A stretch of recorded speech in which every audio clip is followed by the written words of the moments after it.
হজ ফ্লাইটের তৃতীয় দিনেও যাত্রীদের ভিসা জটিলতার সমাধান হয়নি। প্রথমবারের মতো ইলেকট্রনিক পদ্ধতিতে হজ কার্যক্রম শুরু করায় ভিসা জটিলতা দেখা দিয়েছে বলে জানিয়েছে হজ ক্যাম্প পরিচালক আবু সালে মুস্তফা কামাল।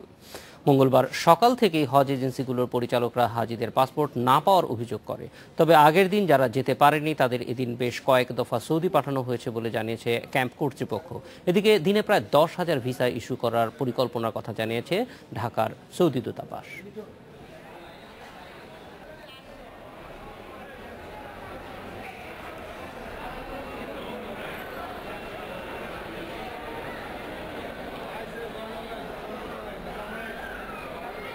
প্রতিদিন দেখা যাচ্ছে 3টা 4টা 5টা 7টা 12টা পাসপোর্ট নাই। পাসপোর্ট কি হচ্ছে, কোথায় যাচ্ছে, এটার কোনো সমাধান নাই। এখন আমি তো জানি না যে কোন পাসপোর্টটা ফেরত আসবে, কোন পাসপোর্টটা হবে। ঠিক আছে, এখন যখন আমার শিডিউল আসলো এসে দেখি যে এই পাসপোর্টগুলো নেই। আজকে রাতে আমি যদি আপনার এমবেসির এই ভিসাগুলো ইস্যু হয়, কালকে আমার শিডিউল। এখন এই পাসপোর্ট আমি কীভাবে ফেরত দেবো আর এই টিকিটগুলো কীভাবে ক্যান্সেল করবো? প্রত্যেকটা টিকিট 1,20,000 আর অতিরিক্ত 8,000 10,000 দিতে হয়েছে প্রথম দিকে টিকিট নেওয়ার কারণে। কিন্তু পাসপোর্ট তো আমরা নিয়ে এসেছি, আছে। এখন সেগুলো আমরা শর্টিং করব, একটা নির্দিষ্ট সময়ে সেটা বিমানের কাছে হস্তান্তরিত হবে। তারপরে যখন আবার বলবে তখন একটা উদ্বিগ্নের বিষয়, কিন্তু এখন তো না। এখন তো উনিও যেটা বলেছেন সেটা ওনার দৃষ্টিকোণ থেকে উনি ঠিকই বলেছেন, কারণ এই মুহূর্তে তো ওনার হাতে পাসপোর্টটা যায়নি। পাসপোর্ট আমরা এনে রেখেছি, আমরা শর্টিং করছি, আমরা টাইম মতো বিমানে পাঠাবো। এ বিষয়ে কথা বলতে বার্তাকক্ষ থেকে যোগ দিচ্ছেন সহকর্মী শিমুল বাশার। বিস্তারিত জানবো তার কাছে। স্বাগত শিমুল বাশার। এই যে সংকটটা আমরা গত 3 দিন যাবত যে দেখতে পাচ্ছি, এই সংকটের প্রকৃতিটা আপনি কেমন দেখেছেন? আপনাকে আমরা সকাল থেকেই দেখছিলাম যে হজ ফ্লাইটে এবং সংশ্লিষ্ট খবর সংগ্রহ করছিলেন। আপনার কাছে এটার সমস্যাটার প্রকৃতি কি মনে হয়েছে এবং কোথায় সংকটটা মূলত দেখছেন? আসলে মূলত সংকট যেটি তৈরি হয়েছে, এইবার প্রথমবারের মতো ইলেকট্রনিক পদ্ধতিতে হজ কার্যক্রম পরিচালনা করেছে সৌদি সরকার, এবং তাদেরই নির্দেশনা অনুযায়ী বাংলাদেশেও যারা হজে যাবেন, যারা হজ যাত্রী হবেন, তাদের নিবন্ধন কিন্তু অনলাইনে পূরণ করা হয়। ফলে অনলাইনে পূরণ করার কারণে যে অনলাইনের যে জটিলতাগুলো থাকে সেগুলি মূলত তৈরি হয়েছে। যেমন ধরেন যে ফটোর একটি পরিমাপ ছিল, ছবির পরিমাপের কথা বলা হচ্ছিল যে সৌদি সরকারের যে বেসরকারি প্রতিষ্ঠান, আইটি প্রতিষ্ঠান এই হজের যে কার্যক্রম, সেই কার্যক্রমের জন্য ছবির পরিমাপের কথা বলেছিল, সেটি বলেছিল 5 কিলোবাইট থেকে 15 কিলোবাইট পর্যন্ত, এবং পরবর্তীতে সেটিকে কিছুটা কমিয়ে সৌদি দূতাবাস সেটিকে 5 কিলোবাইট থেকে 12 কিলোবাইটে নিয়ে আসে, এবং এর পরবর্তীতে বাংলাদেশের যে হজ অফিস সেটিকে 5 কিলোবাইট থেকে 50 কিলোবাইটের মধ্যে নিয়ে যায়, এবং এই 5 কিলোবাইট থেকে 50 কিলোবাইটের মধ্যে নিয়ে যায়। এটি বাংলাদেশের যে হজ অফিসের ওয়েবসাইট, সেখানে কিন্তু লিখে দেওয়া হয়েছিল। ফলে বাংলাদেশের যেসব হজ এজেন্সিগুলো রয়েছে, তারা যখন ট্রেনিং করে, অর্থাৎ প্রশিক্ষণ নেয়, তারা কিন্তু এই বিষয়ে সঠিক নির্দেশনা পায়নি। ফলে ছবির যে পরিমাপের সঙ্গে, যেহেতু এটি একটি আইটি সংক্রান্ত বিষয়, ফলে ছবির পরিমাপ মিল না হওয়ার কারণে ভিসা সংক্রান্ত জটিলতাটি তৈরি হয়, এবং সেটি থেকে উত্তরণের জন্য আমাদের হজ অফিস সৌদি দূতাবাসের সঙ্গে এরই মধ্যে কথা বলেছে। এর বাইরে যেই জটিলতাগুলো তৈরি হয়েছিল, সেগুলো 3 দফায় জটিলতা তৈরি হয়েছে। প্রথম দফায় সৌদি সরকার বলেছিল যে তারা এবছর তাদের সরকারি সিদ্ধান্ত অনুযায়ী সকল দেশ থেকেই 20% হজযাত্রী তারা কম গ্রহণ করবে।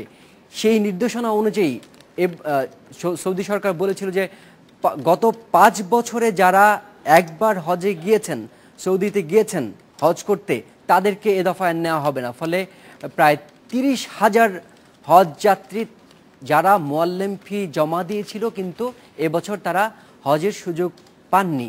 এটি যেমন রয়েছে, পাশাপাশি হজ এজেন্সিগুলোকেও কিন্তু সঠিকভাবে প্রশিক্ষিত করা হয়নি। তারাও কিন্তু এবার অনলাইনে প্রথমবারের মতো এই ভিসা নিবন্ধন করলো, ভিসা পূরণ করলো, এবং বেশিরভাগ হজ এজেন্সিগুলো যেই বক্তব্য আপনি এর মধ্যে শুনেছেন, তারা বারবার বলছে যে তাদের যে পাসপোর্ট, সে পাসপোর্টটি সৌদি দূতাবাস থেকে ফেরত এসেছে। ফলে তারা যখন 85টি ভিসার আবেদন করে, তাদের 85টি পাসপোর্ট থাকে, সেখান থেকে দেখা গেল 5টি পাসপোর্ট ফেরত আসেনি। ফলে এমনও আমরা দেখেছি, হজ এজেন্সিগুলোর অভিযোগ ছিল এমনও যে তাদের যে মূল গাইড, অর্থাৎ যে গাইডের মাধ্যমে তারা একটি দলকে সৌদি আরবে পাঠায়, সেই গাইডটি আসলে পাসপোর্ট পায়নি, ফলে গাইড যেতে পারেনি, সেক্ষেত্রে চলে গেছে যারা হজ করতে ইচ্ছুক হাজি তারা চলে গেছে, কিন্তু সাথে গাইড যায়নি। আবার এমনও দেখেছি যে স্ত্রী সে ভিসা পেয়েছে কিন্তু তার স্বামী ভিসা পায়নি।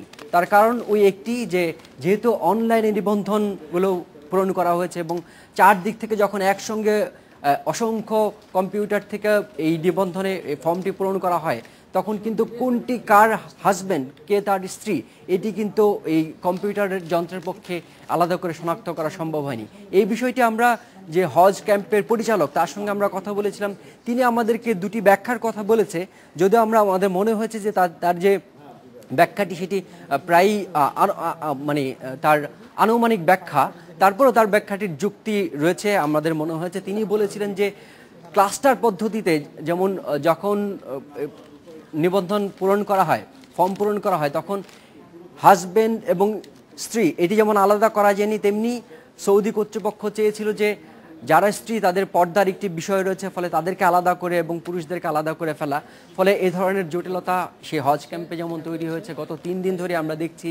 এবং ঢাকা সহ ঢাকার বাংলাদেশের বিভিন্ন জেলা থেকে যারা এই হজ ক্যাম্পে এসেছেন তাদের অনেকেই হয়তো বা প্রথমবার প্রবাসে যাবেন, প্রথমবার বিমানের টিকিট পাবেন, প্রথমবার তারা বিমানে উঠবেন, ফলে তাদের কাছে কিন্তু যে অনিশ্চয়তা সেটি ছিল শুরু থেকেই। তারা কখন যাবে, তাদের ভিসা আদৌ হয়েছে কিনা, পাসপোর্ট কী অবস্থায় আছে এটি তারা জানে না, সেগুলো পুরোটাই নিয়ন্ত্রণ করছে হজ এজেন্সিগুলো। এবং সে হজ এজেন্সিগুলো কিন্তু এইবার বলতে পারেনি যে তারা কখন পাসপোর্ট পাবে, কখন তারা সে পাসপোর্ট পেয়ে তাদের যে যাত্রী হজ যাত্রী তাদের কাছে পৌঁছে দিতে পারবে। শিমুল বাশার, এই যে জটিলতাটি হয়েছে এর ফলে যারা ইতিমধ্যেই নিবন্ধন করেছেন তাদের যাওয়ার ক্ষেত্রে কোনো ধরনের প্রতিবন্ধকতা হতে পারে কিনা, অর্থাৎ শেষ পর্যন্ত যেতে পারবেন না এরকম অবস্থাও হতে পারে কিনা? আমরা এরই মধ্যে যে হজ অফিসের পরিচালক তার সঙ্গে কথা বলেছি, তিনি আমাদেরকে একটি বিষয় আশ্বস্ত করেছেন, যাদের পাসপোর্ট এখনও পাওয়া যায়নি তাদের পাসপোর্ট তাদের অফিসে আছে। তারা বাংলাদেশ বিমান কিংবা সৌদি এয়ারলাইন্স, যে দুটি এয়ারলাইন্সের মাধ্যমে বাংলাদেশ থেকে এবছর হজযাত্রীরা জেদ্দা যাবেন, তাদের কাছে সেই পাসপোর্টটি আছে। তারা ক্রমান্বয়ে সেগুলো বাংলাদেশ বিমান কর্তৃপক্ষের কাছে তারা পাঠাবে এবং যারা হজ এজেন্সি রয়েছে বিমান কর্তৃপক্ষ তাদের কাছে সেই পাসপোর্টটি দিবেন। ফলে কিছুটা ঝামেলা তো হতেই পারে, যেহেতু তাদের অনেকেই এরই মধ্যে আপনি খবর পেয়ে গেছেন যে যাদের গতকাল ফ্লাইট ছিল তারা আজকে পর্যন্ত যেতে পারেনি, যাদের গত পরশু ছিল তারা আজকে সকালে গিয়েছে, এরকম খবরও আমাদের কাছে রয়েছে। এবং আজকে সকালবেলা যখন 7:40-এ একটি ফ্লাইট যায় বাংলাদেশ বিমানের জেদ্দার উদ্দেশ্যে, সেখানেই কিন্তু গত রাতে যারা যেতে পারেনি তাদেরকে জায়গা দেওয়া হয়েছে। এবং আজকে সকাল 10:35-এ একটি ফ্লাইট গিয়েছে এবং বিকেল 3:05-এ একটি ফ্লাইট গিয়েছে। রাত 10:15-তে একটি ব্যালটি এবং একটি নন ব্যালটি ফ্লাইট যাবে। সেখানেও যদি কোনো ফাঁকা জায়গা থাকে তাহলে যারা বিগত ফ্লাইটগুলোতে মিস করেছেন তাদেরকে সেখানে জায়গা করে দেওয়া হবে বলে আমাদেরকে হজ ক্যাম্প থেকে জানানো হয়েছে। শিমুল বাশার, অনেক ধন্যবাদ আমাদের সঙ্গে যোগ দেওয়ার জন্য।